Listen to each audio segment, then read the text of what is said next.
Hello everyone, my name is Pamakon Kelkyo. Today I'm going to talk about Thai Royal Project. First, Guiburi.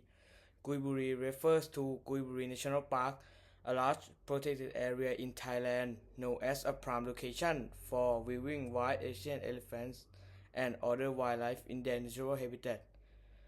Next, Ayutthaya. The Ayutthaya Kingdom was a Siamese kingdom that existed from 1351 to 1767, with its capital city of Ayutthaya becoming one of the world's largest and wealthiest cities at its peak.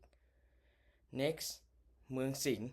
Mueang Sing most commonly refers to Prasat Mueang Sing Historical Park, an ancient Khmer temples complex in Kanchanaburi, Thailand, but it can also refer to a district in Laos or a historical province in Thailand.